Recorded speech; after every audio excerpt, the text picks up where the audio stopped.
반복되는 일상의 노선을 벗어나 타인의 교양에 올라타고 싶은 분들을 위해 준비했습니다. 본격 지식생각시선 투척방송 개별 교양 환승센터 136회 패션편 지금 시작합니다.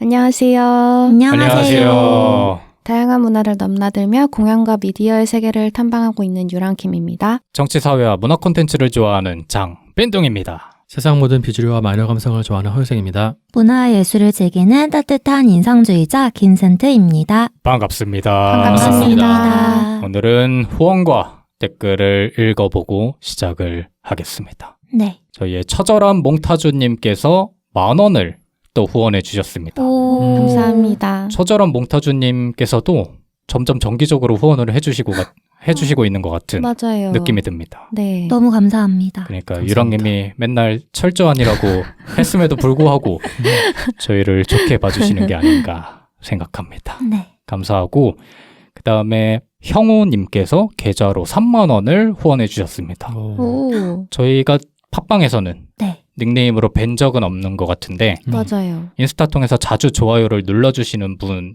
것 같아요. 우와. 제가 아이디를 기억하고 있어서 네. 아마 형우님께서 저희 방송을 지금까지 꾸준히 즐겨 들어주시다가 후원을 한번 해주신 게 아닌가. 오, 감사합니다. 정말 감사합니다. 거액을 또 해주셨어요. 정말 그러니까요. 거액이죠. 맞아요. 근데 실명을 말씀드려도 되겠죠? 실명으로 후원해 주셔서 만약에 애매하시면 어떡해? 닉네임으로 네. 한 번 더 해주시면 뭐래? 죄송합니다. 어쨌든 감사드리고 그 다음에 만폭장님께서 또 1,000원씩 2번 후원해 주셨습니다. 와. 매 에피소드마다 팟빵으로 후원을 해주시고 계시는 것 같아요. 네. 요새 만폭장님께서도 꾸준히 저희를 응원해 주시고 계셔서 너무나 큰 힘이 되고 있습니다. 감사합니다. 감사합니다. 감사합니다. 댓글도 하나씩 읽어보죠. 네, 리버풀 서포터님께서 모순편에 댓글을 남겨주셨어요. 네. 이번엔 문학편이 되게 알차고 구성이 좋은 것 같다고 일단 칭찬을 해주셨고 오. 하나하나 짚으시면서 예를 들어 소년이 온다는 기존에는 좀 읽기 불편한 구조라고 생각을 하셨는데 저희의 설명을 토대로 이제 감을 좀 잡으셨다고 말씀을 해주셨고 모순으로 이런저런 되게 다양한 이야기를 들을 수 있어서 좋았고 또 오랜만에 어린 왕자를 다시 꺼내서 다시 읽어보실 수 있다고 하셔서 네. 이번 문학 특집을 굉장히 재밌게 들으셨다고 합니다. 문학 특집에 댓글이 되게 많던데요. 맞아요. 다들 좋게 들으신 게 아닌가. 음. 그리고 심지어 에피소드를 듣고 책을 읽은 다음에 음. 다시 남겨주시는 청취자분들도 많아가지고 네. 맞습니다. 기획자인 유생님이 아주 즐겁지 않을까 생각하고 있습니다. 어떠신가요? 감사한 마음입니다. 유생님께서도 댓글 읽어주시죠. 네, 신동부다님께서 월간 인서트에 댓글 남겨주셨습니다. 네. 그래서 재밌게 들으셨다고 남기셨고 또 노래가 좋다는 말씀을 남기셨네요. 그 노래. 네. 아니, 내가 일단 담당자가 1차 편집을 하고 제가 마무리를 하잖아요. 네. 근데 그 마무리를 하다가 노래를 그래도 한 2-3번은 들었을 거 아니야. 이게 귀에서 안 지워지는 거야. 지금 편집한 지 2주가 넘었는데 아직도 반복되는 일상의 노선을 벗어나 이게 계속 안 지워져가지고 미칠 것 같아. 근데 청취자분들 중에서도 그러지 않을까? 그러실 수도 있어요. 근데 좋다는 반응이 많아가지고 맞아요. 신기했어요. 그러게요. 저도 깜짝 놀랐네요. 좋아요, 진짜. 진짜. AI의 힘. 뒤에 좀 변주되는 구간이 있잖아요. 그 처음에 좀 잔잔하게 흘러가다가 그때 한번 깜짝 놀랐는데 네. 그게 귀에서 안 잊혀지는 거야. 보다 개별 처음에는 조금 난해해가지고 당황했지만 네. 거기에 빠져버렸다. 그런 걸 써야 되는 거 아니에요, 저희? 뭐가요? 그런 음악을 써야 좀 머릿속에서 안 지워지는 게 아닐까. 그치. 근데 이게 긍정적인 건지 부정적인 건지 잘 모르겠어. 그래서 가끔 샤워하다가 계속 생각이 나가지고 네. 웃기더라고. 개교환센의 개미지옥에 빠지게 하는. 그러니까 유생님의 의도한 건지는 잘 모르겠으나 그러게요. 다음번에는 이제 클래식 스트링 버전으로 한번 아. 편곡을 해보면 좋지 않을까. 기대됩니다. 네. 그러니까 어쨌든 되게 좋게 들어주시는 분들이 많았던 것 같고 특히나 그 에피소드가 과학 이슈를 다루다 보니까 맞아요. 또 연관성도 있어가지고 좋아해 주시지 않았나 너무 감사합니다. 생각이 듭니다. 네. 승트님도 읽어주시죠. 네, 만담폭격기 장빈종님께서도 유생님의 월간 인서트 들으시고 댓글 남겨주셨는데요. 네. 만폭장님께서도 경주 지진을 느끼셨다고 댓글을 달아주셨어요. 네. 그날 새벽에 깨가지고 화장실 가시는데 땅이 울렁거리는 느낌이 들어서 창문을 봤는데 파형이 보였다고 남겨주시면서 그 다음 몇 초 후에 재난 문자가 왔다. 그래서 그 재난 문자까지 남겨주셨습니다. 네. 근데 이게 과학적으로 가능한 건가요? 뭐가 가능해요? 그러니까 파형을 보고 이렇게 얼마 뒤에 느끼는 게 가능한 거예요? 저는 과학적인 지식이 없으니까. 파형을 느낀 순간 땅이 울렸다는 거 아니에요? 맞아요. 네. 아, 그래요? 조금 중간에 공백이 있었다는 거 아니에요? 내가 댓글을 잘못 봤나? 그걸 느끼면서 창문을 보셨는데 그런 파형 같은 것들이 보였다라고 해주셨어요. 그 파형을 보기가 쉽지 않으실 것 같은데 네. 예민하신 감각을 갖고 계신 것 같아요. 그러니까요. 저도 예민한데 저희는 역시 통하는 게 있는 것 같습니다. 장빈등 유니버스. 그래서 나는 그때 내가 느낀 게 긴가민가 했거든요. 이게 그냥 기억이 왜곡됐을 수도 있고 네. 아니면 그냥 잠결에 꿈을 꾼 건가 싶었는데 만폭장님도 느꼈다고 하니까 제 기억도 아마 진실이 아닌가 라는 생각도 들고. 그 왜 영화에서 보면 이런 재난들을 동물들이 먼저 느끼잖아요. 네. 맞아요. 그래서 이 만폭자님께서도 동물적인 감각으로 맞아. 느끼셨다 근데 하셨는데 그런 경우가 진짜 있지 않아요? 그러니까 뭔가 사고가 일어나기 전에 네. 싸한 느낌? 그런 느낌이라든지 아니면 몸이 조금씩 쭈뼛쭈뼛 서는 느낌이라든지 이런 거 못 느끼세요? 저는 스파이더맨처럼. 못 느낀 것 같아요. 아, 그래요? 네. 빈둥 찌리리시요. 나는 그런 적이 몇 번 있거든요. 진짜요? 어쨌든 만폭장님과 네. 장빈둥 씨는 통한다. 네. 네. 이미 통하고 있었지만 네. 한 번 더 통하는 걸 느껴버렸습니다. 그렇습니다. 감사합니다. 댓글 읽어주시죠. 저는 유튜브에 달린 댓글을 읽어볼 텐데 네. 토미레터님께서 유튜브에 댓글을 남겨주셨어요. 팟캐스트로만 듣다가 유튜브 채널이 있다라는 걸 어제 알았다고 하시면서 유튜브가 접근성이 더 좋은 것 같다라는 말씀을 남겨주셨고 마지막에 변함없이 잘 듣겠습니다 라고 댓글을 남겨주셨습니다. 변함없이 잘 듣겠습니다 라는 얘기가 되게 따뜻하게 느껴졌어요. 그렇네요. 그래서 이제 청취자분들 중에서도 저희가 올리고 있는, 업로드하고 있는 플랫폼이 뭐 팟빵만 있다고 생각하시는 분들도 계시고 아니면 지금 유튜브나 스포티파이나 오디오 클립 통해서 들어주고 계시는 분들도 있을 텐데 저희가 보통은 팟빵을 위주로 댓글 소통을 하고 있기 때문에 네. 이런 소통이 필요하신 분들은 팟빵에서 들어주시면 될 것 같고 뭐 유튜브나 스포티파이에서도 계속 업로드는 하고 있으니까 플로도 그렇고요. 그쪽이 조금 더 편하신 분들은 활용해 주시면 될 것 같습니다. 그리고 인스타그램도 저희가 운영을 하고 있고 유생님께서 블로그도 운영하고 계십니다. 맞습니다. 잠시 휴업입니다.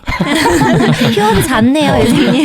다시 재개할 예정입니까? 네, 언젠가는 하지 않을까요? 이게 비정기적 네. 휴업과 그러니까 유생님이 몰아서 올려. 맞지 않아요? 맞아요. 갑자기 그런 삘이 꽂히시나 봐요. 블로그에 대한 전형적인 욕구가. 피들의 특징입니다. 맞아요. 그러다가 한 달 정도 바짝 올리시고 한 3-4달 쉬지 않나요? 그렇죠. 6개월 정도 쉬다가 이제 저희는 익숙해졌지만 네. 처음 블로그를 접하시는 분들께서는 이거 업로드 주기가 왜 이러지? 라고 생각하다가 갑자기 몰아 올릴 수 있으니까 맞습니다. 일단은 서이추를 해주시고 네. 이후 추가를 해주신 다음에 지켜보시면 유생님이 언젠가 또 몰아서 올리시지 않을까 싶습니다. 맞습니다. 이번 주에도 댓글을 많이 달아주셨는데 항상 저희와 함께 해주시는 스프링민님, 리버풀 서포터님, 포스카111님, 호주 해날드님, KKKK님, DJ 띠오님, 가영찍님, 모르겠다님, 신동뿌다님, 만폭장님 와주셨고 유튜브로 토미레터님께서도 댓글을 남겨주셨습니다. 감사합니다. 감사합니다. 이번 주에는 패션편의 3번째 시간인데 쓴트님께서 준비해 주셨습니다. 맞습니다. 제가 오늘 패션편의 3번째 이야기를 해보려고 하는데요. 네. 저는 오늘 명품 이야기를 해보려고 합니다. 명품. 관심 있으신가요? 우리 셋보단 쓴트님이. 그래요? 아닐 수도 있어요. 그래요? 네. 숨은 명품 러버가 있을 수도 있네요. 그렇죠. 그래서 명품에 대한 어느 정도의 지식을 가지고 계시는지 네. 단순하게 명품의 이름, 초성 퀴즈를 내보도록 하겠습니다. 오. 인터넷에 보면 명품 계급도라는 것이 있어요. 네. 보신 적 있으시죠? 본 적 있죠. 네. 그러니까 뭐 가방 맨 위에 있고 맞습니다. 이런 것들. 아니요, 브랜드별로. 그래요? 네. 브랜드별로 그러니까, 에브리데이 명품부터 맨 위에는 엑스트라 하이엔드 명품까지 네. 이렇게 계급도가 나와져 있어요. 되게 다양하게 나와 있는데 그 중에 하나를 바탕으로 여러분께서 이 브랜드의 이름들을 알고 계시는지 네. 그냥 재미로 한번 해보도록 하겠습니다. 네. 먼저 에브리데이 명품 코너입니다. 에브리데이 명품은 뭔 말이야? 그러니까 가볍게 들수 있는. 맞습니다. 네. 조금 더 가볍게 접근할 수 있는 명품이라는 뜻인 것 같아요. 네. 키읔, 치읓. 코치. 오, 맞습니다. 아, 코치. 오. 코치가 명품이에요? 명품의 에브리데이 계열로 끼워주더라고요. 준 명품 네네. 되려나? 그러니까 네. 에브리데이 명품, 약간 보급형 명품 이런 느낌인가요? 맞습니다. 약간 어. 그런 식으로 부르는 것 같아요. 네. 그 에브리데이 코너에서 하나 더 낼게요. 미음, 리을, 니은. 미음, 리을, 니은? 네, 이거 모르실 것 같아요. 아니야, 맞춰볼 거야. 힌트 없어요? 힌트, 마로 시작합니다. 마? 네, 마? 끝은 니로 끝납니다. 니? 마리니? 마로니? 마루니? 마르니. 마르니입니다. 마르니는 처음 들어봐요. 그래요? 처음 들어봤어요. 마른이라는 브랜드 있어요. 그래서 그 어. 브랜드도 이제 에브리데이 명품에 들어가고요. 유랑님 알아요? 네, 그 이렇게 위에 동그란 머리 있고 책 같은 표시되어 있는 거 아니에요? 날개 벌리고. 아닌 것 같은데? 아니에요? 반응을 보니까 아닌 것 같은데? 맞는 것 같기도 하고 아닌 그러니까 것 뭘 같기도 파는 하겠어요. 데인데요? 마르니는? 옷도 팔고요. 가방도 팔고요. 자파도 팝니다. 네, 마른이라는 브랜드 있고요. 진짜 처음 이제 들어본다. 한 단계 위로 가가지고 영코어라는 계급이 있어요. 이 계급에 있는 브랜드를 하나 내보도록 할게요. 그러니까 에브리데이 명품보다 윗단계예요? 네, 이 계급도 상에서는 윗단계입니다. 요새 아주 핫한 미음, 이응, 미음, 이응. 미우. 미우, 맞습니다. 미우. 미음, 미음. 근데 이거 어느 나라 브랜드예요? 중국 브랜드는 아니죠? 아닙니다. 이게 어. 생산을 중국에서 많이 하고 네. 워낙 중국 사람들이 소비를 많이 하다 보니까 그런 것 같아요. 그리고 하나 더 이 계급에서 맞춰보면 티읕, 비읒, 리을, 이응. 트르브? 이거 아실 브랜드예요. 티읕, 비읒, 리을, 이응. 네. 힌트 줄 3개. 톰 브라운. 맞습니다. 톰 브라운이 브라운. 여기에 네. 포함돼? 네. 톰 브라운 비싸지 않나? 그러니까. 이게 가격과는 조금 상관이 없을 수도 있어요. 근데 톰 브라운 이미지가 많이 안 좋아지지 안 않았나? 좋죠. 맞아요. 양아치들 입는 맞아요. 조세호 씨를 필두로 약간 그런 느낌의 그 인식이 박혀가지고. 맞습니다. 또 GD가 입었어가지고. 네. 그래. 그리고요. 르메르 제가 말씀드렸었잖아요. 네. 그래서 르메르도 이 계급상에 이 표에서는 들어가 있더라고요. 그래서 요 정도고요. 그 다음 단계가 올드코어라는 계급이에요. 이 계급도 상에서는 왜 올드코어지? 약간 좀 전통이 오래된 아, 브랜드들 그리고 예로부터 좀 많이 애용됐던 브랜드들이 속해 있는 것 같아요. 네. 여기는 피읍, 리을, 기역, 미음. 피읍, 리을, 기역, 니은? 네. 페레 아닌데? 아닌데? 피읍, 리을, 기역, 니은. 기역, 미음. 미음? 네. 페레가모. 맞습니다. 니은이라 그러지 않았어 마지막에? 미음. 네. 페레가모. 발음이 잘못됐네요. 네. 그리고 사과하세요. 사과할게요. 비읍, 리을, 티읕, 니은. 브르트나? 피읍, 리을, 티읕, 니은. 니은. 발렌티노? 맞습니다. 발렌티노, 발렌티노? 맥퀸, 페라가모. 이런 게 올드코어에 들어가 있더라고요. 네. 이제 그 윗단계는 여러분들이 많이 아실 만한 브랜드들이 많은 것 같아요. 프리미엄이라고 이름 붙여진 계급인데요. 여기는 피읍, 리을, 디귿. 프라다. 맞습니다. 그리고 이 계급에 또 속해 있는 것이 기역, 쌍지읒. 그치. 맞습니다. 그리고 뭐 생로랑이라든지 버버리, 로에베 이런 브랜드들이 로에베? 로에베는 뭐야? 여성 가방으로 좀 유명한 가방으로 그래? 유명한 가죽을 많이 만들어내는 브랜드입니다. 네. 그리고 그 윗단계가 프레스티지라는 이름으로 붙어 있더라고요. 여기도 되게 많이 많네. 아실 만한 브랜드. 디읒, 이응. 디올. 맞습니다. 그리고 시옷, 리을, 니은. 셀리는. 맞습니다. 셀린느? 셀린느가 이 셀린느 계급에 속해 가방이 있어요. 네. 약간 로망이라던데? 아, 그래요? 요새 많이 사시더라고요. 요새 프로포즈 할 때 많이 준다던데? 맞습니다. 그 셀린느 마크부터. 옷도 예쁘더라고요. 그 예전에 윤호 씨가 방송에서 셀린느 네. 글자만 박힌 티셔츠를 입고 나왔는데 네. 너무 예뻐서 살려고 딱 봤더니 가격이 얼마예요? 막 100만 원이 넘어가고 막 그래가지고 명품의 가격은 상상 초월입니다. 네. 네. 그리고 그 다음 단계가 하이엔드 단계인데요. 또 있어? 네. 졸라 많네. 에르메스? 여기가 많이 아실 음. 시옷, 니은. 샤넬, 그리고 리을, 비읍, 이응. 루이비통 맞습니다. 그리고 고야드. 이 단계에 고야드? 속해 있습니다. 고야드는 뭐야? 고야드는 여기도 가방으로 많이 막 유명한 기하학적인 문이 아 그래? 있는 네. 거 아닌가요? 많이 보셨을 거예요. 보통 그냥 에로샤로 묶지 않나? 그렇기도 LMS? 한데 네. 고야드도 약간 숨은 강자입니다. 아 그래요? 많이들 매는 여성용 가방? 남성도 많아요 여기는. 어. 그리고 엑스트라 하이엔드 단계가 방금 말씀하셨던 LMS. LMS. 음. 이렇게 있더라고요. 그래서 그냥 재미로 한번 봤는데 어떠세요? 윗단계 브랜드들은 많이 익숙하시죠? 네. 그렇지. 맨 위가 오히려 익숙하고. 그쵸. 그리고 아랫단계 브랜드들도 우리에게 익숙하지 않은 브랜드들도 많은데 이 브랜드들도 숨은 강자로 활약을 하고 있습니다. 어.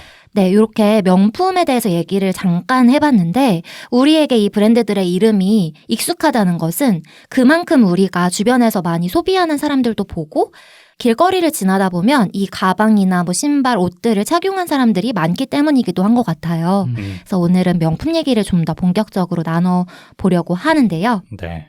먼저 명품 관련 별별 키워드라는 주제로 그 키워드에 대한 얘기들을 좀 나눠보도록 하겠습니다. 뭔가 많이 준비한 티가 나는 건 왜죠?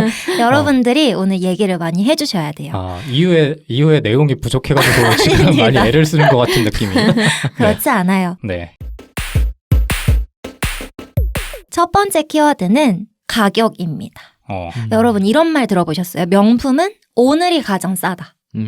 들어보셨나요? 네, 들어봤어요. 네. 이게 정말 맞는 얘기예요. 네. 왜냐하면 명품 브랜드들이 1년에 2번, 많게는 3번에서 4번도 인상을 합니다. 아, 가격을? 네. 그런데 인상률이 어마어마해요. 얼마나 될 것 같으세요? 아, 그러니까 똑같은 제품인데 맞습니다. 가격을 인상한다고요? 네. 인상률 한번 맞춰보세요. 4%? 한 번에 4%, 5%. 5%, 10%? 10%. 1, 2%는 택도 없고요. 네. 방금 여러분들이 말씀하신 것처럼 5%에서 10%까지 올리는 일이 허다합니다. 근데 말이 5%에서 10%지. 그쵸. 애초에 개 비싸잖아. 맞아요. 만약에 500만 원짜리 가방이라고 했을 때 네. 10% 올린다고 하면 550만 원이 돼버리는 거예요. 네. 근데 이게 하루 차이로 변화하기 때문에 그 하루 직전의 날에는 사람들이 구매하기 위해서 몰리는 거죠. 아, 그럼 공지를 해주나 보네요. 공지를 그것도 미리부터 해주지 않아요. 직전에 이제 아름아름 해주거나 아니면은 뉴스 기사를 통해서 몇 월 며칠부터 인상이 될 예정이다라고 기사를 때리면 이제 사람들이 아, 그 전에 사야겠다. 라는 생각으로 구매를 하는 경우가 많습니다. 네. 그런데 제가 방금 5%에서 10%라고 말씀을 드렸는데 더 파격적으로 올리는 경우도 빈번합니다. 네. 예를 들면 올해도 어김없이 연초부터 가격 인상을 했는데요. 에르메스의 신발 한 종류가 245만 원에서 한순간에 352만 원이 됐습니다. 이 인상률을 보면 한 번에 44%가 오른 거거든요. 네. 그러니까 5%에서 10%라는 건 평균적인 가격 인상이고 파격적인 인상이 있는 경우에는 이렇게 40%, 50% 인상되는 경우도 많다는 거죠. 근데 그런 매장에서 사면 네. 할인을 전혀 안 해주나요? 그게 방법이 있어요. 할인을 매장에서 해주는 게 아니라 명품을 구매하러 가면 제일 싼 방법은 흔히들 말하는 것이 상품권 구매입니다. 그래서 상품권을 100만 원짜리를 샀을 때 그 상품권 매장에 뭐 90 몇만 원을 주면서 그 100만 원 상품권을 받는 거죠. 네. 그러면은 그 상품권으로 샀을 때 그 할인율이 제일 크다고 말들을 많이 합니다. 그러니까 그거는 백화점 상품권을 얘기하는 거 아니에요? 맞아요. 그래서 명품 매장에서는 상품권 업자들을 연계해 줍니다. 네. 그래서 어떻게 보면 명품 매장 입장에선 손해볼 게 없는 장사인 거죠. 그런데 그런 식으로 해도 구매를 하는 사람들이 줄을 서는 거죠. 네. 이 명품의 가격은 일반적인 수요의 법칙이 통하지 않는 세상이에요. 네. 가격이 올라도 수요는 줄지 않고 오히려 가격이 오르는 경우에 구매를 하기 위해서 사람들이 더 많이 줄을 선다는 거죠. 네. 근데 그렇게 높은 인상률로 인상이 됐을 때에 대한 반발은 전혀 없는 건가요? 그러니까 그것까지도 그냥 수용을 하고 그 브랜드를 사기 위해서 그런 높은 인상률까지도 감수를 하는 건가요? 그쵸. 리셀하는 입장에서는 더 좋을 수도 있잖아요. 맞습니다. 내가 명품을 살 수 있는 사람이고 돈이 그만큼 많으면 가격이 올라도 좋을 것 같은데 왜냐면 그만큼 다른 사람들은 못 살 거 아니야. 오, 맞습니다. 제가 조금 어. 있다가 명품에 대한 얘기를 좀 더 자세히 해볼 텐데 네. 오히려 명품을 구성하는 요소 중에 하나가 가격이기 때문에 상류 소비층 사람들 있죠. 그런 네. 명품을 자주 소비하고 잘 소비하는 사람들에서는 그 몇백만 원 차이, 몇천만 원 차이가 오히려 더 가치 있게 느껴지는 요소가 될 수 있다는 거죠. 방금 유생님께서 리셀러들 말씀해 주셨는데 실제로 재테크의 일환으로 샤넬을 사는 일도 생긴다고 해요. 왜냐하면 샤넬 가방 중에 여러분 제일 유명한 게 뭔 줄 아세요? 샤넬? 네. 클래식. 맞아요. 네. 아, 그것도 종류가 있어? 맞아요. 그냥 샤넬백 아니야? 샤넬백 하면 제일 대표적인 그 모양 있잖아요. 네. 네모지고 퀼팅 장식에 네. 네. 검은색 그리고 금장 또는 은장으로 체인이 달린 그런 가방들을 말하는데 그 중에 하나가 샤넬 클래식 미디움 백이에요. 네. 그런데 이 가방이 2008년에는 270만 원이었거든요. 해볼만한데? 그쵸. 어. 그래서 그 당시에는 해볼 만한 가격이었어요. 네. 그런데 10년 후 2018년에는 659만 원이 됐고요. 와우. 와. 절대 안 해. 그리고 지금 현재 가격은 1,000만 원이 넘습니다. 와. 아까 똑같은 제품인데 네. 그거는 막 리뉴얼 같은 걸 하나? 아니죠. 거의 없죠. 아, 그래요? 네. 그러니까 2008년도의 제품이 지금도 그냥 비슷하다고 생각하면 돼요. 그쵸. 근데 비슷한 가격이 가격이죠. 두세 배 뛴 거네. 네. 비슷한 품질의 가방인데 가격은 2배가 뭐예요. 뭐 진짜 5배, 6배 뛰었다고 해도 와. 과언이 아니죠. 제품 개수를 조절을 하나요, 그러면? 맞습니다. 음. 명품 매장에서는 제품의 개수를 제한하는 그런 방식으로 자신들의 브랜드 가치를 유지하기도 하는데 네. 이 이야기도 조금 더 자세히는 조금 후에 해보도록 하겠습니다. 그래서 상황이 이렇다 보니 제가 아까 말씀드린 것처럼 명품은 오늘이 가장 싸다라는 말이 정말 맞는 말이잖아요. 네. 그러다 보니 사람들이 뭘 하기 시작했냐면 오픈런을 하기 시작했습니다. 들어보셨나요? 네. 네. 네. 그 왜 뉴스에서 보면 텐트 치고 앉아서 기다리는 사람들 보신 적 있으세요? 네. 근데 그게 정말 남의 일이 아니고 다른 나라 일이 아니에요. 저는 정말 그런 사람들이 있는지 좀 궁금했거든요. 그런데 실제로 뉴스에서 그거를 체험해본 기자도 있고 하더라고요. 가격이 인상된다는 소식이 있는 전날 또는 뭐 전전날에는 사람들이 새벽부터 나가서 텐트를 치고 또는 의자를 설치해가지고 기다립니다. 그러다 보니 샤넬을 사려면 텐트부터 사야 된다는 말도 나왔어요. 샤넬이 제일 심한가? 그런 게? 그쵸. 샤넬이 좀 심한 편이에요. 아, 그래요? 네. 심지어 그 명품 매장은 들어오는 입장도 제한하잖아요. 맞아요. 그러니까 몇 명이 들어가느냐? 그 번호표 뽑아야 되던데요? 맞아요. 번호표를 뽑고 대기를 해야 하죠. 네. 여러분, 연인이 결혼을 하려고 하는데 음. 샤넬백 하나를 내가 갖는 게 평생 소원이다. 사달라 하면 오픈런 하실 건가요? 돈 주면 하지. 아니지. 돈은 내가 써야지. 아, 그래? 그러면 얘기가 좀 달라지지. 어허. 샤넬을 일단 유생님하고 내가 대답해야 되는 아니죠. 거잖아. 유랑님도 그럴 수 있죠. 남성분이 샤넬을 사달라 그러지는 않잖아. 발망 같은 거 사달라고 브랜드를 하면, 사달라고 하는데 어. 샤넬만큼 고야드 치열해. 고야드 뭐지? 클러치 사달라. 유랑님 할 수 있어요? 평생 소원이라고 하면 한 번쯤 줄 서볼 수 있지 않을까요? 그래? 아, 뭐 평생 소원이라는데 그거 줄만 서면 되는데 그걸 못 해주겠습니까? 아니지. 그 1,000만 원을 내야 된다잖아. 아, 아, 줄만 서는 건 나도 할 수 있지. 1,000만 원? 네. 아, 뭐 평생 소원이라면 해줄 수 있을 것 같아요. 아, 근데 네. 전제가 네. 나는 그만큼의 뭔가 상응하는 뭔가를 요구하지 않는다는 전제 하에도 뭐 평생 소원이라면 평생 수업 안 들어주면 죽는 병에 걸린다. 뭐 인생에 단 한 번 정도는 뭐. 아, 네, 해줄 한 수 번 있다. 정도는. 근데 저 네. 줄 서는 건 되게 싫어해가지고 아, 차라리 뭐 신혼여행 갈 때 네. 뭐 면세점에서 혹은 뭐 현지 사자 이런 타협을 보지 않을까. 얼마까지 가능해요? 500? 500? 500. 네. 500으로 요새 샤넬 못 삽니다. 못 샤넬은 사죠. 안 사줄래. 그 샤넬은 사실 결혼할 때 네. 그런 경우가 많잖아요. 그쵸. 근데 그냥 연인도 돼요? 제가 뭐 억만장자라면 네. 백만장자라면 뭐 해줄 수 있을 것 같은데 월급쟁이 입장에서는 너무 힘든 돈이죠. 잠깐만. 네. 그 전에 네. 얼마까지 해봤어요? 연인한테 연인한테? 선물. 가장 비싼 거 기억나요? 평생 한 소원 말했던 물건에? 사람 없었어? 네. 한 물건에 한 물건에. 한 50? 50? 50? 50 뭐예요? 옷 같은 거요. 아, 진짜? 네. 저는 기억이 안 나요. 100만 원 넘긴 적 있어요? 없어요. 없었던 것 같은데. 나도 없는데. 음. 유랑님이 제일 비싸게 한 것 같은데? 어쨌든 빈도님 줄 설 수 있다 없다. 아니 줄은 설 수 있다니까. 줄 서서 살 수 있다 없다. 살 평생 소원이래. 500? 아니 그럼. 700. 지금 500도 지금 절대 안 되는데. 아 나는 잘 모르겠어. 근데 네. 사줄 수 있냐 없냐는 다음 문제인 것 같고 그런 요구를 하는 사람은 저는 만나지 않을 것 같아요.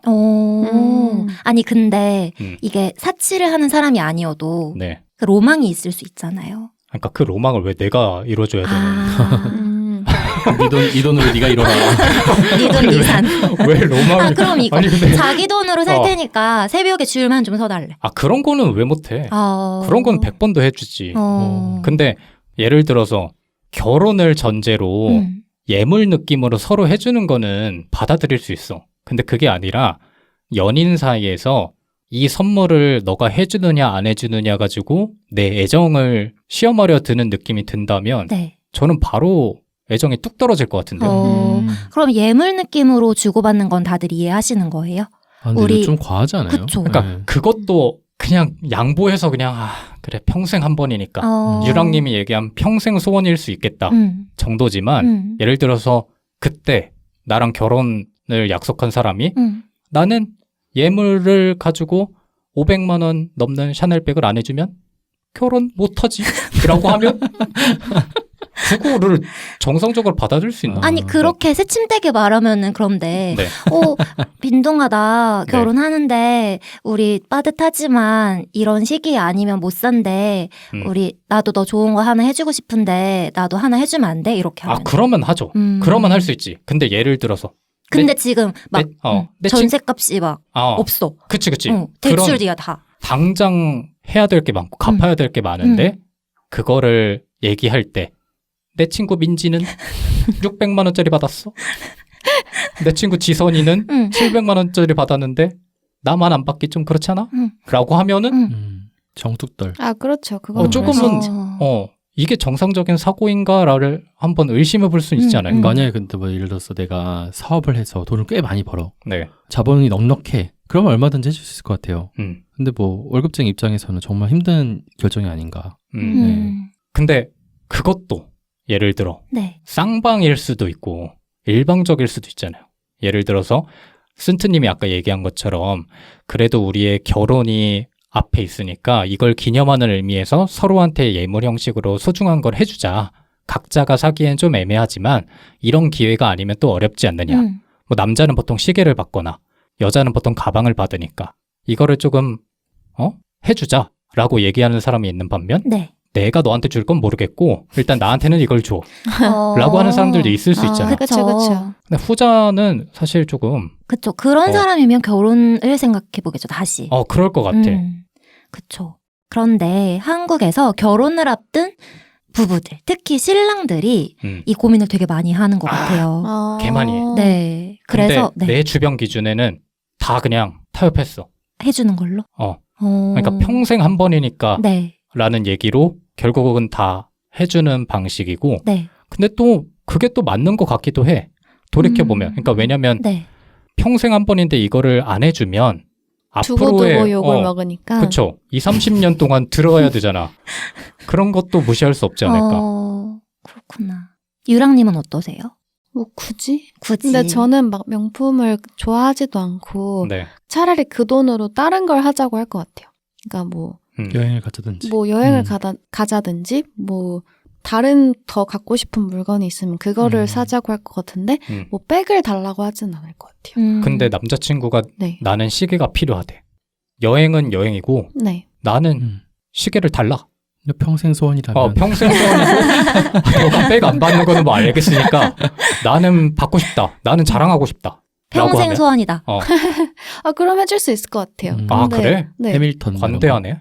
뭐 그런 거는 해줄 수 있을 것 같아요. 근데 저는 뭐 굳이 그런 아이템들을 필요로 하지 않으니까 차라리 그 돈을 보태서 뭐 조금 더 좋은 차를 산다던가 뭐 거기에 상응하는 뭐 모르겠어요. 근데 그러니까 그게 서로를 이제 위한 거를 더 쓰고 싶다라는 거죠.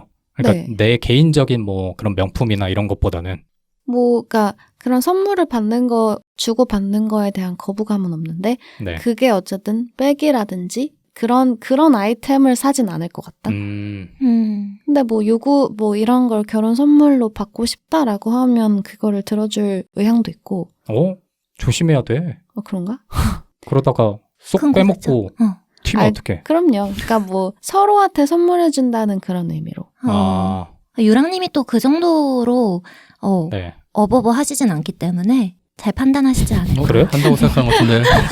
어버버 하고 있는 것 같은데. 아니겠죠? 네. 그런데 여러분, 이렇게 오픈런을 한다, 그리고 돈을 장전해서 간다 해도 원하는 물건을 사기가 어렵습니다. 그렇다며. 네. 유명한 브랜드의 매장에 가면 이거 주세요 해서 알겠습니다, 드리겠습니다 하고 결제하고 바로 나올 수 있는 게 아니고 그 물건이 없는 경우도 상당히 많고요. 그리고 한 브랜드에서는 원하는 물건이 있더라도 원래 지정된 고객한테 먼저 기회가 가는 경우들도 많습니다. 제가 명품 많이 사는 네. 유튜버들을 종종 봅니다. 제가 보는 유튜버들 중에 금수저 중에 금수저, 다이아 수저 여자분이 계세요. 그분이 미국에서 사는데 그 에르메스 직원들한테 자주 연락을 받는 거야. 그러면 오늘 직원분이 저를 챙겨주셨어요 하면서 가서 여러 개를 막 사. 맞아요. 그런 거를 영상으로 보면 아예 그냥 다른 세상이라서 질투도 안 생겨. 그냥 아예 다른 세상이야. 그래서 예를 들어서 나 같은 사람들은 만에 하나 연락을 줘. 그러면 내가 지금 장고를 보고 가서 살까 말까를 고민하는데 그 사람은 연락이 오자마자 진짜 좋은 기회다, 감사하다 라고 생각하면서 가서 그냥 결제를 하더라고. 너무 신기했어 그게. 전 그건 들은 적 있어요. 그 시계 브랜드 중에 뭐 몇 번씩 가서 그 로열티를 인증을 해야지 그때서야 뭔가 그 관계를 통해서 재고를 받고 살 수 있다고? 맞습니다. 그 딜러랑 좋은 관계를 형성하는 것도 네. 구매할 때 되게 중요한 요소라고 하더라고요. 그러니까 그 사람들이 깎아주는 건 아니잖아. 맞아요. 그냥 제품을 살 수 있는 기회를 권한을 주는 거죠. 주는 거잖아. 네. 어허. 그런 식으로 이제 유명한 브랜드의 유명한 제품들 같은 경우는 구매하는 사람이 물건을 선택하는 게 아니라 네. 물건이 구매자를 선택하는 그런 현상이 나타나고 있다고 합니다. 다음 키워드는 1위입니다. 1위. 1위? 네. 뭐일 것 같으세요? 뭔데요? 2022년 기준 1인당 명품 소비 금액이 한국이 1위입니다. 네. 한국이 325달러고요. 미국이 280달러. 중국이 55달러인데요. 중국은 워낙 인구수가 많다 보니까 네. 구매는 상당히 많이 하지만 이걸 1인당으로 환산해 봤을 때는 그렇게 나타난다고 해요. 그런데 또 하나 1위인 게 있어요. 뭐냐면 각국의 명품 가격을 비교했을 때 한국의 명품 금액이 같은 제품임에도 1위인 경우가 많습니다. 그러니까 수요가 많으니까 그냥 가격을 올리는 건가? 그렇겠죠. 네. 그러다 보니 한국 고객이 봉이냐 이런 얘기를 많이 봉이냐. 하기도 하고요. 이거 언제 나왔던 거지? 물이냐. 물이냐. 뻥이냐. 아까 빈둥님이 말씀하셨던 에루샤 있잖아요. 네. 에르메스, 루이비통, 샤넬을 합쳐가지고 에루샤라고 많이 부르는데 2022년 기준으로 한국의 매출이 얼마에 육박할까요? 에루샤가? 네. 한국 매출? 1년 동안의 한국 매출. 2, 3천억 되나? 4조 원에 육박합니다. 와. 대박이다. 조단이야. 그런데다가 이 기업들의 영업이익 평균이 28%라고 해요. 되게 많은 편이죠. 그러다 미쳤다. 보니 진짜. 정말 많은 돈을 벌어가죠. 그렇네요. 네. 그러다 보니 주가도 상승하고 있습니다. 네. 글로벌 명품 기업 중에 시가총액 1위 기업이 LVMH라고 루이비통 기업이에요. 네. 루이비통, 모에 헤네시라는 기업인데 이 기업의 주가는 올해 들어 13% 이상 상승했고요. 이 기업은 루이비통이나 디올, 셀린느, 펜디, 지방시 이렇게 라인업을 다양하게 보유하고 있어요. 네. 그러다 보니 시가총액 1위를 유지하고 있고 아마 이 기업의 회장님이 전 세계 부자 1위에 등극하시고 계실 거예요. 네. 그럴 정도로 돈을 많이 벌어들이고 있고요. 이 기업의 시가총액이 전 세계 상장사 중에 18위입니다. 그래서 마스터카드나 삼성전자, 도요타 이런 기업들의 시가총액보다 높은 수준이에요. 네. 보통 이게 경기가 안 좋아도 그 루이비통 주식은 계속 오른다라는 속성이 있어가지고 맞아요. 해외 주식 하시면 하나쯤은 다 보유하고 계시지 않을까. 네, 저는 펀드를 보유하고 있는데요. 네. 리치 어쩌고 펀드예요. 그래서 이런 기업들과 명품 브랜드들을 소유하고 있는 펀드인데 그 펀드도 쭉쭉 상승 중입니다. 네네. 그리고 에르메스의 주가도 올해 들어서 2024년 들어서 25% 이상 상승했습니다. 근데 우리나라에서 제일 비싸고 사람들이 그렇게 많이 명품을 사는 이유는 뭘까요? 그래서 그 얘기를 해보고 싶은데요. 우리나라 사람들이 왜 명품을 좋아할까요? 보여주기를 좋아하는 것 치고는 또 너무 많은데 또 미국이랑 중국이랑 비교할 때는 단순히 그런 이유라고 보기에는 1위까진 가지 않았을 것 같은데 뭐 보여주기도 있는데 뭔가 나만 뒤처지지 않겠다라는 심리도 있는 것 같아요. 그러니까 그 보여주기에서 시작을 했는데 뭔가 주변 사람들 중에 많은 퍼센테지가 그런 거를 가지고 있다라고 하면 나만 없으면 내가 여기에 끼지 못하거나 뭔가 뒤처지는 것 같은 느낌을 받을 수도 있잖아요. 그러니까 나도 있다라는 느낌으로 사게 되지 않을까요? 그러니까 기본적으로 문화 자체가 다양성을 잘 받아들이지 못하잖아요. 맞아요. 거기에서 나도 배제되기가 싫은 느낌이 클 것 같아. 유랑님이 얘기해 주신 거에 더해서 내 주변 사람 2명이 사면 나도 무조건 사야 되고 내 선호와 관계없이 나도 사야 되는 것 같고 아까 얘기했던 그런 결혼도 마찬가지죠. 그런 예물 같은 것도 마찬가지인 것 같고 그런 분위기를 무시할 수 없을 것 같아요. 진짜.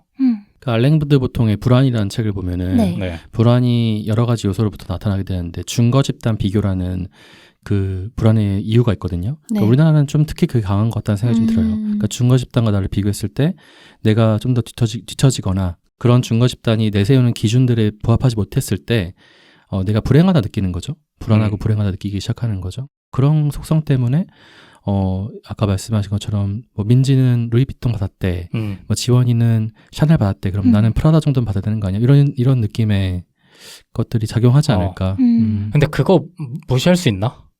내 주변 사람들이 다 사는데 나 혼자 안 사는 거를 버티는 게 쉬운 일은 또 아닌 것 같아. 생각해보면. 근데 그런 것 같아요. 예를 들어서 뭐 지난번에 저희 뉴럴링크 했었잖아요. 네. 다른 사람들이 그런 신체적인 굉장히 큰 변화를 받아들였다. 모두가 받아들였다. 그랬을 때는 이게 생존과 직결되는 문제다 보니까 나도 해야지라는 느낌을 받는 게 일면 타당하다. 일면 합리적이다라고 말할 수 있을 것 같은데 명품은 없다고 죽는 건 아니잖아요. 네. 그렇죠. 근데 거기서도조차도 불안을 느끼는 어떤 사회 분위기 이런 것들은 조금 지적해 볼 만한 이야기가 아닌가. 근데 제가 생각할 때는 불안을 스스로도 느끼지만 불안을 주변 사람들이 이렇게 조장하는 것도 거지. 분명히 있을 것 같거든요. 네. 예를 들어서 결국엔 다양성을 받아들이기 힘든 문화에서 비롯되는 것 같은데 내가 명품을 샀어.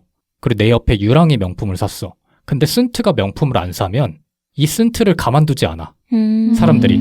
너 왜 안 사? 야, 그거 남편이 안 주면은 남편이 너 안 좋아하는 것 안 같은데. 좋아하는 거 아니야? 이러면서. 다시 생각해봐야 되는 거 아니야? 또 한 가지는 그렇게 내가 가지고 있는 물건들이 날 보여준다 생각하잖아요. 자기 표현의 수단일 수 있는데 그게 대체되는 것 같다는 느낌. 그냥 자아를 다 대체해버리는 거야. 물건으로. 나는 샤넬 드는 여자야. 그러니까 난 이 정도의 가치가 나한테 있어. 이렇게 생각하면서 타인을 깔보기 시작하는 거죠. 쟤는 저것도 못 드는 애. 이런 식으로 하면서. 그런 그 기전이 작동하다 보니까 더 그럴 수 있겠죠. 그러니까 주변에 보면 곤조가 있는 애들이 있어. 네. 나는 명품 같은 거 절대 안 들어. 씨를 꼭 하나요? 그리고 그런 애들을 사치스러운 눈빛으로 보는 애들도 분명히 있잖아요. 그리고 자기만의 어떻게 보면 저희 안에서는 유랑님이 조금 비슷한 이미진 같은데 그런 거는 나는 필요 없습니다. 나는 내 식대로 살겠습니다. 라고 하는 사람들을 가만히 두지 않는 사람들이 되게 많아. 어떻게 해서든 명품 사게 만들려고 옆에서 조잘조잘 사야 된다. 그게 네 가치다. 이거 하나쯤은 있어야 된다. 평생에 하나쯤은 있어야 된다. 근데 실제로 저 직장 동료가 작년에 결혼을 했거든요. 그런데 그 직장 동료에게 나이가 조금 더 있으신 분들이 뭐 받았어?가 되게 단골 질문이에요. 그쵸. 당연한 듯이. 그러니까 이러잖아. 뭐 받았어? 라고 했을 때 저희는 그런 걸 안 하기로 했습니다. 차라리 더 좋은 데 가서 여행을 하기로 했어요. 라고 하면 그래? 멋있다. 요새 그러기 쉽지 않은데 라고 하다가 그 사람 가면 남편이 살이 안 좋은 거 아니야? 약간 이런 식으로 하는 분위기가 많지 않아? 다 그렇진 않지만, 그치. 이렇게 극단적이진 않지만, 그런 분위기가 좀 있죠. 네. 그치. 근데 이게 뭐 여성분들이 많이 할 것 같지만 남자들도 그래요? 많이 하죠. 근데 남자들은 이제 보통 요구하는 걸 가지고, 그러니까 신부 될 사람이 요구하는 걸 가지고 얘기를 많이 하는데, 예를 들어서 내 친구의 아내가, 와이프가 그 아까 얘기한 샤넬백을 원했다. 그런 얘기를 다 같이 해.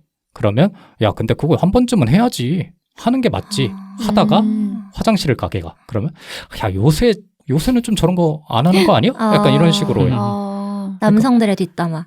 그러니까 어떻게 해서든 그 보편적이라고 생각하는 본인의 가치에 사람들을 다 맞추려고 노력하는 그런 그런 문화가 있는 것 같아요. 그게 좀 심한 것 같아요. 그게 아마 명품 소비 1위를 기록하고 있는 하나의 영향을 주고 있는 게 아닌가. 근데 무한한 경쟁 사회에 내몰려 있다는 느낌도 들긴 해요. 네. 그러니까 그런 물건들이 나의 가치를 대변해 준다고 생각하니까 네. 거기서조차 경쟁이 일어나게 되는 거죠.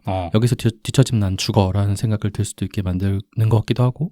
근데 안타까운 것 같아요, 저는 개인적으로. 근데 본인들은 어때요? 저는 명품 필요 없거든요, 사실. 네. 물론 명품을 보면 예쁘고 좋긴 해요. 근데 저게 있고 없고가 내 삶을 좌우한다 생각이 들지는 않거든요. 네. 뭐 있으면 좋은 거고 없어도 그만이고라 생각하니까 그런 게 있어야만 뭔가 내 삶이 윤택해지고 내 삶이 가치가 직면된다고 생각하는 사람들이 좀 딱하게 느껴지긴 해요. 네. 근데 저는 그러니까 명품은 하나의 예시에 불과한 것 같고 네. 사람마다 그거를 조금 더 예민하게 받아들이는 항목이 있고 그렇지 않은 항목이 있는 것 같아요. 그러니까 저 같은 경우도 명품은 그렇게 많이 비교가 안 되는데 다른 사람들과의 그러니까 일반적인 가치의 일반적인 보편성에서 내가 특정 부분이 떨어진다고 생각하면 되게 조급함을 느끼고 이 사람들을 따라가야 되는데 어떡하지? 이런 것도 분명히 느끼거든요. 그 사람마다 조금 다른 것 같아서 근데 여기에는 일단 저희 패널 분들 중에서는 명품과 관련돼서 그런 감정을 느끼시는 분들은 없는 것 없는 같아요. 것 같아요. 네. 많지는 않은 것 같은데. 이게 사회학자들도 분석을 했어요. 네. 명품을 사는 사람들의 심리에 대해서 돈이 없지만 없는 돈을 끌어 모아서 또는 대출까지 받아서 명품을 사는 사람들이 있거든요. 있죠. 그런 사람들의 심리는 무엇인가를 분석했는데 첫 번째는 동조 심리였어요. 동경하는 집단의 이미지를 따라한다는 거예요. 네. 그 동경하는 집단의 이미지를 따라하면서 그 집단에 편입되고 동조되고 싶다는 거죠. 이거를 파노블리 효과라고 하는데요. 프랑스의 사회학자가 말한 효과예요. 이 사람은 이렇게 말했어요. 소비자가 물건을 구매할 때에는 자신의 이상적인 자아가 반영된다고 이야기를 했어요. 내가 되고 싶은 사람들의 이미지를 소비에 반영한다는 거죠. 근데 최근에 SNS 정말 많이 발달해 있잖아요. 네. 그런 걸 보면서 이 심리가 강화된다고 많이들 이야기를 합니다. 그래서 SNS 세계를 보면서 나랑 좀 비슷한 나이대고 성별이 같고 비슷한 환경에 사는 것 같은데 명품백을 들고 있어. 그럼 나도 하나쯤 들어도 되는 거 아닌가? 라는 생각을 하게 된다는 거죠. 실제로 그래서 페이스북에서 그런 영향들이 청소년들의 자살률을 이제 부추기고 뭐 이런 것 때문에 보고서가 내부적으로 나왔었다면서요. 맞습니다. 근데 어때요? 보통 SNS를 보면서 여러 가지가 알고리즘에 뜨잖아요. 네. 부러움을 느낀 적이 있어요? 명품이 됐든 뭐가 됐든? 부러움을 느낀 적 전 당연히 있죠. 그러니까 어떤 분야에 그런 부러움을 느껴요? 요새는? 저는 무언가의 전문가가 된 사람들을 보면서. 아, 그래? 네. SNS 그런 걸 주로 보시나 보네요. 네. 저는 좀 또래나 네. 그런 사람들의 SNS는 좀 안 보려고 하는 편이고 그러니까 전문가가 돼서 뭘 하는 사람들의 영상? 강연? 전문가가 된 사람들의 라이프 스타일. 아침 루틴. 예를 들어서 그런 게 부럽다는 거야? 아니면? 예를 들어서 저는 그 요새 미니진 씨 많이 이슈가 됐잖아요. 네. 미니진 모자 썼다. 지금. 다릅니다. 다른 네. 거요? 네. 그런 분들을 보면서 부러움을 느껴요. 그 한 분야의 전문가가 되고 그런 사람들은 자기 인생만의 스타일이 있어요. 예를 들면 그분의 집을 보면 정말 잘 해두셨거든요. 그런 거에 부러움을 느껴요. 자기만의 스타일이 있고 그 스타일을 자기 사는 거에서도 확립을 해놨고 자기의 일상을 보내는 데에서도 자기만의 스타일이 있을 거잖아요. 네. 그런 걸 부러워하는 것 같아요. 그래? 두 분은요? 저는 운동 열심히 하시는 분들. 그래? 네. 오, 뭔가 생각해보지 못한 답인데 그거는? 요새 워낙 그 바디 프로필 같은 거 많이 찍으시니까 네. 많이 올리시잖아요. 그리고 바디 프로필 찍어주는 그 스튜디오에서도 사진들 많이 올리시는데 그래서 몸을 정말 아름답게 만드신 분들이 좀 부럽더라고요. 그 결과가 부러운 거예요? 아니면 그 과정에서의 노력이 부러운 거예요? 다 부러워요. 네. 열심히 운동할 수 있는 시간과 노력을 가하신 그 결과물도 부럽고 막 땀 흘리면서 열심히 운동하신 모습도 부럽고. 네. 나는 요새 네. 가정이 있는 사람들이 되게 부러워. 오. 때가 된 거 아니에요? 때는 안 됐어. 단순한 가정, 뭐 부부가 아니라 아이가 있는 뭔지 알 것 같아요. 아이랑 다 같이 이렇게 노는 그분 알아요? 차노을. 몰라? 몰라요. 몰라요? 뭐 나는 내 이름은 차노을 5살 뭐 이런 거 몰라요? 몰라요. 그거 몰라? 그 얘기도 귀여운데. 이거 2+1이래 뭐 했던 얘기 있었는데 걔도 되게 귀여웠는데. 몰라, 그건 모르겠고. 하여튼 그건 모르겠고 내가 얘기하는 거는 그 아이의 영상을 찍어주는 엄마 아빠의 그런 시선이 담긴 영상들이 자주 떠요 요새. 근데 그게 너무 부러운 거야. 요새 막 결혼하기 싫다, 애 낳기 싫다 그러는데 그런 모습들이 되게 행복하게 다뤄지는 영상들을 보면 내가 갖지 못한 거라는 생각이 들어. 사실 명품, 뭐 성공 그런 거는 그냥 영향도 없어가지고 이렇게 릴스를 계속 올리거든요. 근데 그런 거는 계속 보게 되더라고. 근데 그런다는 거죠. 그 영상 속 아이가 되게 잘 갖고 노는 장난감이 네. 명품이야. 뭐야 그건. 그럼 어느샌가 저 사람들, 내가 동경하는 저 사람들의 모습 속에 들어있는 저 물건. 이게 나도 모르게 그치. 사고 싶다라는 심리로 연결된다는 그럴 거죠. 수 있지. 그리고 대부분 내가 본 사람들은 좀 부유해 보였어.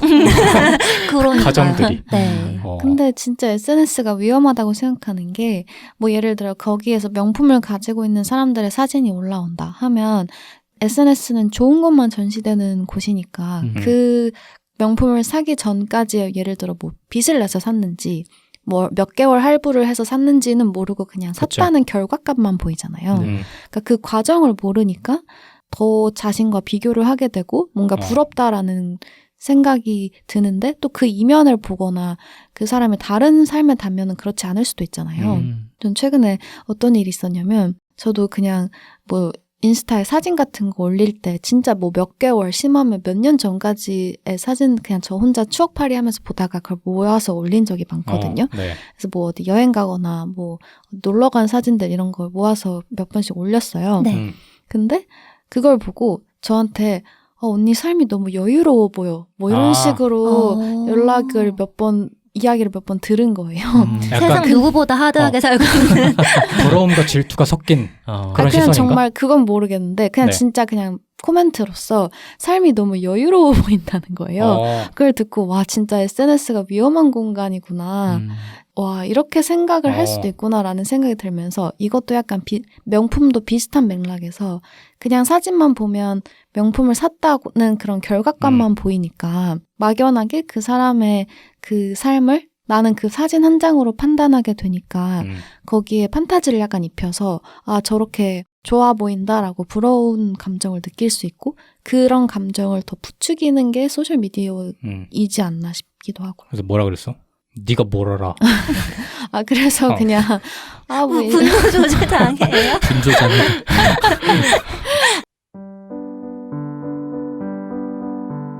청취자 여러분, 이번 에피소드도 즐겁게 듣고 계신가요? 만일 그러시다면 이번 에피소드에 관한 여러분의 생각을 댓글로 남겨주세요.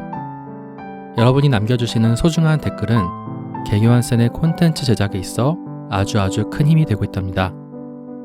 저희들은 여러분의 구독과 좋아요, 댓글을 통해 앞으로 무럭무럭 자라나겠습니다. 그럼 이번 에피소드도 함께 해주셔서 고맙습니다.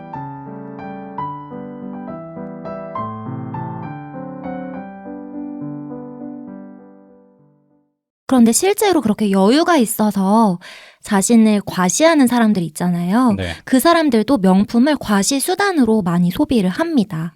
그래서 사회학자들이 분석하는 또 하나의 명품 소비 원인은 과시예요. 사회적 계층 인식이 높은 사람들일수록 이 과시 욕이 커진다는 거죠. 네. 이걸 베블런 효과라고 하는데요. 미국의 사회학자 중에 베블런이라는 사람이 있어요. 그 사람이 유한 계급론에서 이렇게 이야기했습니다. 상층 계급의 소비는 사회적 지위를 과시하기 위해 자각 없이 행해진다. 이 효과 덕분에 명품의 가격이 올라도 수요가 오히려 증가하고 그리고 경제 불황이 오면 올수록 상류층의 명품 소비는 증가한다는 거예요. 네. 그래서 이런 두 가지 사회적인 원인, 심리적인 원인으로 인해서 사람들이 명품을 사게 되고 우리나라 사람들도 명품을 사랑하는 것이 아닌가라는 생각을 해볼 수 있을 것 같습니다. 근데 이게 끊임없이 반복되는 게 그 상위 계층 사람들이 과시하는 거를 하위 계층 사람들은 되게 동경한단 말이죠. 그쵸. 동조하고 싶어서. 그 사람들이 과시하는 거를 안 이꼽게 보기도 하지만 저 사람이 저만큼 능력이 있구나라고 생각을 해서 그 사람이 하는 또 다른 행위를 추종하게 만들어요. 네. 그래서 사람들이 상위 계층의 사람들은 조금 버거울지라도 명품을 계속 인증하고 그래야만 능력이 있어 보이니까 이게 끊임없이 그래서 굴레가 돌아가는 것 같아요. 그것 때문에. 아까 동조효과라고 하셨는데 실제로 이재용 회장이 무슨 립밤 같은 거 바르는 싼 거 바르는데 거기 네. 사람들 막 품절되고 맞아요. 그래. 그리고 그 누구죠? 그 신라호텔 누군지 이부진? 이부진이 들고 다니는 백도 되게 저렴한 거라면서요. 생각보다. 근데 그것도 막 품절되고 이러니까 그 사람의 어떤 계급, 그 사람이 가진 어떤 지위와 그 부 이런 것들이 동조한 사람들이랑 명품이 아니더라도 네, 따라가지 맞아요. 않나 이런 생각도 들기도 하고요. 그거 알죠? 손석희 시계. 카시오 시계. 네. 그러니까 손석희가 3, 4만 원짜리 카시오 시계를 차요. 근데 그 전까지는 사회적으로 지위가 높은 사람들은 되게 비싼 시계를 차니까 사람마다 되게 비교를 했단 말이죠. 누구는 못 차고 누구는 못 찬다더라 했는데 어느 날 손석희가 3, 4만 원짜리 카시오 시계를 차고 나온 거야. 근데 그게 너무 멋있어 보이는 거야. 어떻게 저 사람은 저런 지위에 있는데 저딴 시계를. 저딴이라뇨. 아니, 그러니까 얼마나 품질 좋은데. 그래서 나도 바로 샀잖아. 그 멋있음에 나도 한번 취해보고 싶어서. 그러니까요. 근데 그 심리가 이상한 심리가 아니라는 거예요. 맞아요. 자연스러운 거죠. 자연스러운 것 누구에게나 같아요. 있는 심리라는 맞아요. 거죠. 네. 근데 이게 과해지고 소비나 경제 규모에 맞지 않는 이제 소비로 이어지는 경우가 많기 때문에 그런 것을 경계하는 목소리가 있는 거지. 그런 심리 자체는 이상한 심리는 아닌 것 같습니다. 네. 그러면 우리가 지금 계속 명품에 대해서 얘기하고 있잖아요. 명품이란 무엇인가에 대해서 생각을 해볼 수 있을 것 같아요. 네. 흔히 명품을 얘기할 때 많이 거론하는 조건들이 있습니다. 첫 번째는 품질이고요. 두 번째는 명성이고요. 세 번째는 전통이고요. 네 번째는 희소성입니다. 그래서 맞네. 이 조건들이 갖춰진 상품을 명품이라고 부르기 때문에 우리가 흔히 이렇게 말하잖아요. 가죽 가방을 똑같이 놓고 좋은 가죽을 써서 만들었어. 그런데 명품이 아닌 것은 10만 원이고 명품인 것은 1,000만 원이야. 네. 명품이 왜 명품이야? 왜 명품 진짜 이상하다라고 얘기하는데 이건 가격만 고려한 거지 품질과 가격만 고려한 거지 명품의 조건에는 명성, 전통, 희소성 같은 것도 있기 때문에 10만 원짜리 가방을 명품이라고 부르지 않고 1,000만 원짜리 가방을 명품이라고 부르는 그 현상이 나타난다는 거죠. 그 옛날에 말했던 현대미술하고도 좀 비슷한 것 같은데. 네, 맞아요. 네. 그래서 유럽에서 명품 브랜드들이 많이 나오고 있잖아요. 네. 특히 프랑스와 이탈리아는 명품의 양대 산맥인 국가라고 해도 과언이 아니에요. 이 프랑스와 이탈리아에서 명품 브랜드들이 많이 탄생한 이유도 이 네 가지 조건과 부합하기 때문에 이 나라들에서 명품들이 많이 탄생을 했습니다. 그럼 반대로 우리나라에서 명품이 그렇게 눈에 띄는 명품이 없는 것도 그런 영향이 있겠네요. 맞습니다. 그런 영향이 있고요. 특히 유럽 국가들은 예로부터 르네상스 시대에 거쳐오고 중세시대에 그런 길들을 거쳐오면서 장인들이 많이 탄생했던 나라고 그 장인들이 대우를 좋게 받았고 그 가치를 인정받았던 나라예요. 그러다 보니 이런 명품 브랜드들의 명성이 지금까지도 이어올 수 있었고요. 프랑스에서는 특히 태영왕 루이 14세 때 왕권 강화의 일환으로 사치제를 장려했어요. 네. 왕권과 귀족권의 사람들이 명품을 많이 소비했고 그때 당시에는 명품이라고 부르지 않고 장인들의 물건이었죠. 그때의 브랜드들이 지금까지도 이어져 와서 명품 브랜드로 자리 잡고 있는 브랜드들이 상당히 많습니다. 또 그 장인을 보호해줄 수 있는 길드라는 것도 있었고 그래서 더더욱 그들이 창의력을 발현해가지고 좋은 제품을 만들 수 있었던 것 같기도 해요. 네. 길드가 지금으로 치면 노동조합에 해당하거든요. 네. 네. 근데 진짜 우리나라는 명품이 없나? 있죠, 있기는. 뭐 있어요? 명품까지를 봐야 되나 모르겠는데 뭐 우영미 씨나 이런 브랜드도 우영미. 네, 괜찮은 브랜드고. 우영민 씨 누구요? 여성분인가? 이름만 디자인. 들어봤지. 네. 파리에서 난리래요 지금 우영미 브랜드. 우영미 말고 또 있어요? 난 우영미밖에 못 들어봤는데. 그분 있잖아, 그 한글로 막 옷 만드신 분. 무한도전에 옛날에 나온 사람? 네. 그 사람 그 논란 돼서 망하지 않았어요? 하더라고요. 여정페이 여정페이 논란 이후로 쏙 사라지셨던데. 맞다. 그런데 미국에서 만든 TV 프로그램 중에 디자이너들이 경합하는 프로 있었어요. 되게 유명한 셀럽들도 나와서 그 옷을 착용해보고 뭐 이런 프로그램이 있었는데 그 프로그램 시즌 1에서 한국 디자이너가 우승했습니다. 오영미 씨 아니야? 아니에요. 민주킴이라고. 민주킴? 네. 뭐 그 리안나도 입고 막 그랬다는 그 옷인가요? 그 옷인지는 잘 모르겠어요. 마텐킴? 마텐킴은 뭐야? 마땡킴 우리나라 브랜드예요? 아 몰라. 모르겠어요 그거는. 이상한 소리 다 나오네.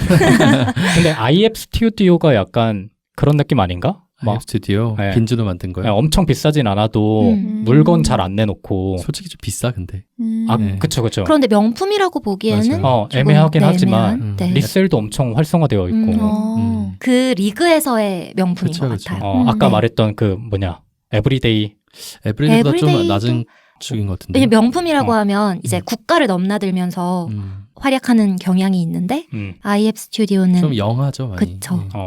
그런 경향이 있는 것 같습니다. 네. 품질은 좋긴 좋아요. 그래요? 아 있어요? 저 오늘 입고 왔어요. 뭐야? 네. 티셔츠. 명품. 아까 뭐 불안불안 한다더니 입고 왔네. 리셀로 샀습니다. 얼마요? 얼마? 이거 2장에 한 10만 원인가? 막 그렇게 비싸진 않네. 또 비싼 거 되게 비싸요 또. 아 그래요? 네. 그렇구만. 그리고 이 유럽 명품 브랜드들은 예술적 가치에 대한 지원을 많이 하고 있어요.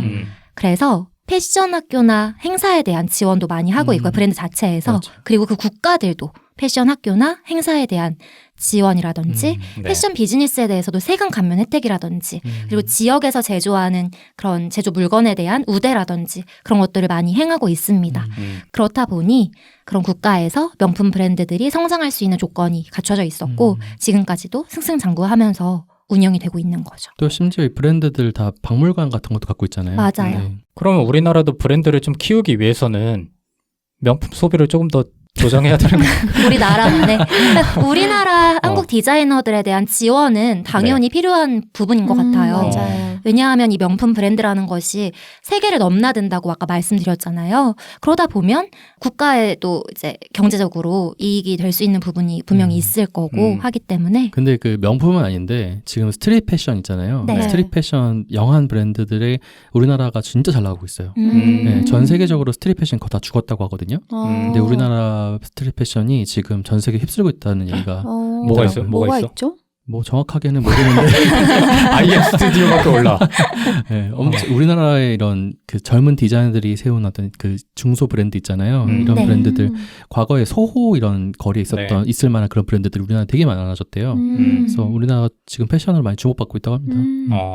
네. 그래 이게 주목받아야지 또 시장이 넓어지고 맞습니다. 사람들이 그 하이엔드 명품 패션에서부터 좀 벗어날 수 있지 않을까 생각도 들고. 네. 이렇게 명품이란 무엇인가에 대해서 잠깐 이야기 나눠봤는데 이 명품의 조건들을 저 스스로 되게 잘 갖추고 있다 하는 브랜드 이야기를 잠깐 또 해보려고 해요. 네. 그중 한 곳은 에르메스입니다.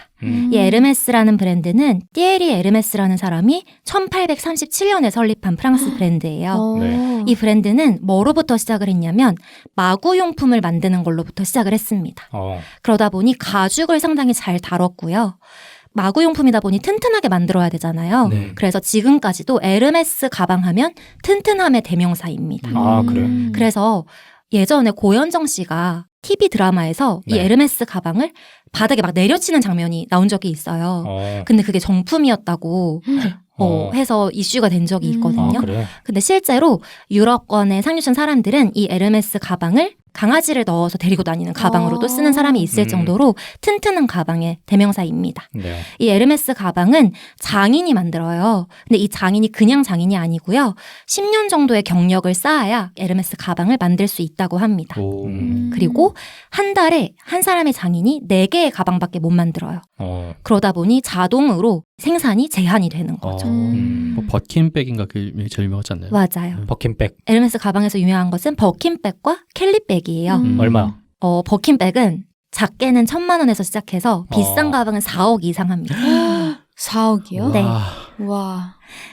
딴 세상 얘기다 진짜. 그런데 여러분, 돈이 있다고 해서 아까 말씀드린 것처럼 이 가방을 바로 살 수 있는 것이 아니에요. 그래. 버킨백이나 캘리백은 유명한 가방이기 때문에 이 가방을 구매하기 위해서는 다른 제품을 최소 5천만 원 이상 구매한 이력이 있어야 합니다. 이건 공식적인 공지는 아닌데요. 구매하는 사람들의 이야기를 들어보면 그 정도 구매해야 조건이 채워지고 그래야지만 구매 대기 명단에 이름을 올릴 수 있다라고 이야기를 하고요. 그런 경우에는 매장에 가서 가방을 구매하는 것이 아니라 셀러에게서 내가 관계를 맺고 있던 셀러에게서 가방을 구매하는 경우가 많다고 합니다. 그 유튜브에서 에르메스에서 제일 싼 거 사보기 컨텐츠 있었거든요. 네. 뭐였는지 아세요? 뭐야? 에르메스 쇼핑백? 기름종이. 아, 기름종이도 네. 있어? 근데 그것도 10만 원대였던 걸로 기억하는데. 아. 진짜요? 우와. 네. 에르메스는 프랑스 생산을 고집해요. 그래서 요새 명품 브랜드 중에서는 중국 생산 되게 많거든요. 브랜드는 프랑스 브랜드인데 중국에서 나오는 제품들이 많은데 에르메스는 절대 반대합니다. 그래서 프랑스 장인, 숙련된 장인에게서만 생산하는 것을 고집하고 있고 제품에는 장인 번호와 생산 연도가 붙어 있어요. 그래서 인증받을 수 있는 거죠. 에르메스 같은 경우에는 예술가의 창작 행위를 후원하는 기업으로도 유명해요. 네. 그래서 후원 재단도 설립되어 있고 전시회도 후원하고요. 또 하나 말씀드리면 전 세계의 모든 매장 디스플레이를 미술가에게 맡깁니다. 허투루 하지 않겠다는 의지가 보이는 거죠. 그래서 에르메스라는 브랜드가 명품이라고 말들을 많이 하는데 이 가격이라는 것이 그래도 그냥 책정된 것은 아니다. 그러네. 그러네요. 라고 이야기를 할 수 있을 것 같고요. 또 하나의 브랜드는 샤넬인데요. 흔히 그냥 샤넬 하잖아요. 그런데 왜 샤넬이 될 수 있었냐. 샤넬은 혁신을 많이 한 브랜드입니다. 이 샤넬 여사님이 상당히 많이 혁신적인 사람이었어요. 그래서 코코 샤넬? 네, 코코 샤넬. 네. 코코 샤넬, 코코라는 말이 본명이 아니고요. 원래는 가브리엘 보네르 샤넬인데 네. 이분은 여성의 몸을 해방시킨 걸로 많이 유명합니다. 블랙 미니 드레스가 맞아요. 유명하잖아요. 네. 뭐야 그게? 블랙 미니 드레스라고 지금 샤넬의 거의 대명사의 그런 옷 모양이에요. 그래요? 네. 이게 왜 대명사가 됐냐면 블랙 미니 드레스 많이 입잖아요. 네. 여러 브랜드에서 나오는데 거의 최초였습니다. 왜냐하면 그 당시에 블랙은 여성의 색깔이 아니었어요. 남성의 전유물이었고 죽음의 상징이었습니다. 근데 이거를 여성의 옷으로 가져와서 좀 편한 실루엣으로 만들었기 때문에 여성의 몸에 해방을 줬다라고 많이 이야기를 하고 당시 여성들은 코르셋을 조인 옷을 많이 입었는데 그걸 벗어나서 편한 트위드 소재라든지 방금 말씀하신 블랙 미니 드레스 간결한 디자인의 옷을 많이 디자인하셨기 때문에 샤넬 여사님은 혁신의 대명사다라고 말을 할 수 있고 네. 그렇기 때문에 샤넬이라는 브랜드의 가치가 올라갈 수 있었다. 라고 말씀을 드릴 수 있을 것 같아요. 그리고 가방도 있잖아요. 샤넬 여사님이 체인을 처음 다셨습니다. 가방에? 네. 그 전까지는 손에 반드시 들고 다녔어야 됐어요. 네. 그래서 여성들이 손에 자유가 없었는데 이걸 체인을 다시면서 어깨에 메고 두 손에 자유를 주셨다라고 말들을 많이 합니다. 그래서 그냥 샤넬이 아니다. 라고 말을 할 수 있을 것 같아요. 근데 앞서 말한 것처럼 명품이라는 것이 여러 가지 조건이 있지만 쉽게 납득할 수 있는 금액은 아니잖아요. 네. 그래서 이런 가치를 알아보고 인정하는 것은 인정하되 내가 구매를 할 때 이게 적절한 구매인가 내 가치관에 맞는 구매이긴 하지만 내 소비 규모도 생각해보고 내 경제 상황도 생각해봐야 하는 구매가 이루어져야 하겠다라는 생각을 해봤습니다. 네, 이렇게 오늘 명품 이야기를 해봤는데 어떻게 들으셨나요? 재밌게 들었습니다. 명품 얘기가 한 30% 나온 것 같아요. 다 명품 얘기였어요, 여러분? 근데 명품을 갖고 싶다라는 생각을 해보지가 않아서 그래서 나는 더 신기하게 들었던 것 같아. 그래요? 다른 세상 얘기 같고.